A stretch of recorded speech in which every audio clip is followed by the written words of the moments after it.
కృష్ణా జిల్లా అవనిగడ్డలో రాష్ట్రం గంజాయి మాదక ద్రవ్యాల నిర్మూలన కోసం ప్రభుత్వం ఏర్పాటు చేసినటువంటి గరుడ టీం మెడికల్ షాపులలో తనిఖీలు చేపట్టారు. Vigilance and enforcement IG Ravikrishna నేతృత్వంలో విజిలెన్స్ ఎస్పీకే నగేష్ బాబు ఈ కార్యక్రమం నిర్వహించారని అన్నారు.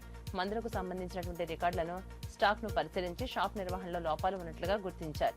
అనుమతులు లేకుండా నిల్వ ఉంచినటువంటి హ్యాబిట్ ఫార్మింగ్ డ్రగ్స్, నిద్రమాత్రలు, అల్ఫాజోలం, రెస్టిల్ అలాగే టెమ్రల్ వంటి మందులను స్వాధీనపరుచుకున్నామని తెలియజేశారు. ఇక డాక్టర్ ప్రిస్క్రిప్షన్ లేకుండా మందులు విక్రయిస్తే కఠిన చర్యలు తీసుకుంటామని తెలియజేశారు. ఈ తనిఖీలలో vigilance SP K Nagesh Babu, drug inspector Sriram, drug AD Anil Kumar, Avanigadda DSP Vijayasri, CAO Kumar, ASI Srinivas తదితర కార్యక్రమంలో పాల్గొన్నారు.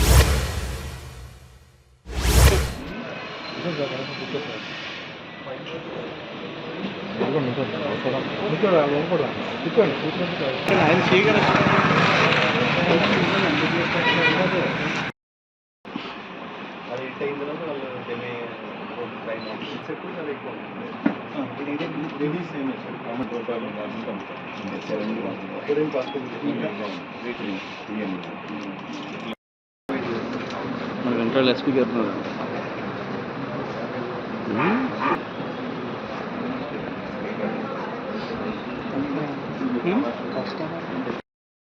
కొన్నోళ్ళు తీసుకో ముసలా మొత్తగా బాగా ఏజ్డ్ నిద్ర పట్టకపోతే ఇది ట్రెమడాల్ ఎప్పుడు నుంచి చెప్తున్నారు.